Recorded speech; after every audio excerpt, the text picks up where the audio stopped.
Welcome to डीपीवीडी classes. तो बच्चों आज किसी वीडियो में हम लोग करने वाले हैं क्लास 10 मैथ्स और मैथ्स में करने वाले हैं बच्चों एक्सरसाइज 13.1 का क्वेश्चन नंबर फर्स्ट। तो बच्चों सबसे पहले क्वेश्चन को पढ़ते हैं। इस survey was conducted by a group of students as a part of their environmental awareness programme in which they collected the following data regarding the number of plants in 20 houses in a locality. Find the mean number of the plants per house.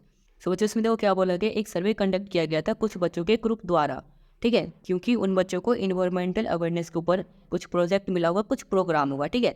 तो उन्होंने कुछ data को इकट्ठा किया। क्या data इकट्ठा किया कि हर 20 हाउस में, किसी एक लोकेलिटी में, किसी एक जगह को आप ऐसे समझो कि किसी एक जगह में 20 हाउस पे कितने पेड़ हैं, ठीक है। तो अब हमें फाइंड क्या करना है, हमें फाइंड करना है find the mean number of the plants per house, यानी कि एक घर को कितना प्लांट मिल रहा है उस एरिया में, उस लोकेलिटी में, ये हमें बताना है, ठीक है बच्चों।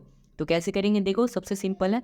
सबसे पहले तो हमें इसका मीन फाइंड करना है। तो कैसे करते हैं देखो, तो बच्चों देखो यहाँ पे हमें मीन फाइंड करना है। तो ये हमारा टेबल बना हुआ है, ठीक है।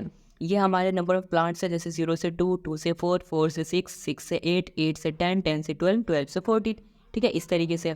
यहाँ पर नंबर ऑफ हाउसेज है जो कि हम FI से रिप्रेजेंट करते हैं, यानी कि हमारी फ्रीक्वेंसी जो कि हमारी 1 2 1 5 6 2 3 ये सब गिवन है, ठीक है।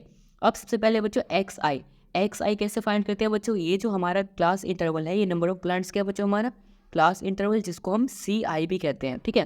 अब क्या करना है बच्चों, ये जो हमारा CI है ना, इसका एवरेज निकालेंगे, ठीक है।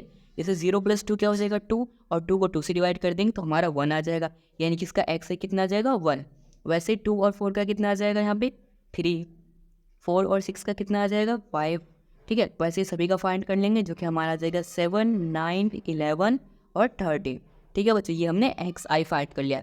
आई होप आपने इंट्रोडक्शन वाली वीडियो देखी होगी और आपको अच्छे से समझ में आया होगा और आपने फाइंड भी कर लिया होगा, ठीक है बच्चों XI। बट एक बार मैं फिर से बताता हूँ XI कैसे फाइंड करते हैं। देखो ये 4 और 6 है ना, पहले 4 और 6 को ऐड करो, फिर इसको 2 से डिवाइड कर दो, ठीक है। तो ये हमारा XI आ जाएगा, इसे कहते हैं एवरेज, ठीक है। अब बच्चों उसके बाद यहाँ पर क्या FI XI है। अब FI को XI से मल्टीप्लाई कर दो, ये हमारा FI है, ये हमारा XI है, यानी कि इस वाले टेबल को इस वाले टेबल से मल्टीप्लाई करके यहाँ पे लिख दो।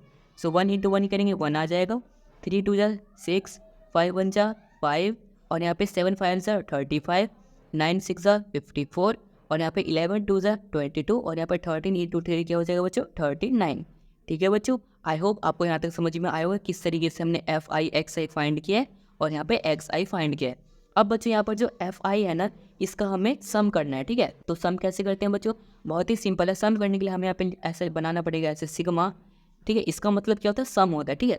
सिग्मा, साथ में हमने FI का सम किया तो सिग्मा FI कितना आ जाएगा, इन सभी को ऐड कर देंगे, 1 + 2 + 1 + 5 + 6 + 2 + 3 +, इन सभी को ऐड कर देंगे तो हमारा आ जाएगा बच्चों 20।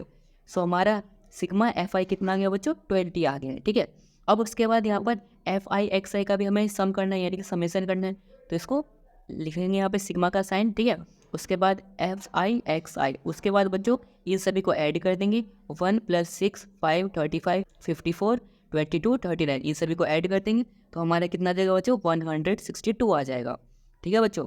अब इसके बाद जो हमारा फॉर्मूला क्या होता है देखो मीन निकालने का, वो होता है सिग्मा FI XI अपॉन में सिग्मा FI, ये होता है, ठीक है। तो देखो सिग्मा FI XI कितना आया 162, सो यहाँ पर आ जाएगा 162 अपॉन में सिग्मा FI कितना बच्चों 20, ठीक है।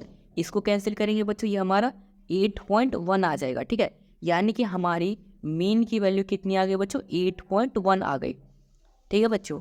अब उसके बाद देखो ये तो हमारी मीन आ गई जो कि हमें फाइंड करना था। तो क्या ये हमारा क्वेश्चन खत्म हो गया, नहीं बच्चों, ये क्वेश्चन खत्म नहीं हुआ। देखो इसके बाद भी हमें क्वेश्चन में एक चीज़ बोला गया, क्या बोला गया देखो यहाँ पे, which method did you use for finding the mean and why, कि तुमने कौन सा मेथड यूज़ किया और क्यों यूज़ किया, ठीक है। तो बच्चों हमने यहाँ पर कौन सा मेथड यूज़ किया, हमने तो यहाँ पर डायरेक्ट मेथड यूज़ कर लिया, ठीक है।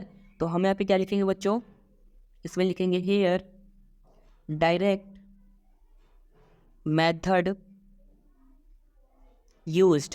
यहाँ पे हमने डायरेक्ट मेथड यूज़ किया है, क्यों, रीज़न देना है हमें, है ना, क्यों, क्योंकि बच्चों यहाँ पर हमारे जो XI है और FI है ना, इन दोनों की वैल्यू काफ़ी स्मॉल है।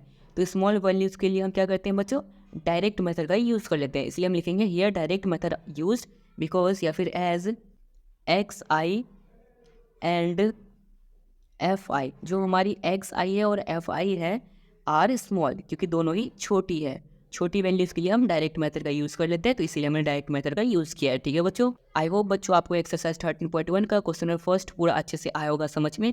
अगर आया समझ में तो इस वीडियो को लाइक कर देना, चैनल को सब्सक्राइब कर देना और इस वीडियो को अपने दोस्तों के साथ भी जरूर शेयर कर देना। And thanks for watching this video.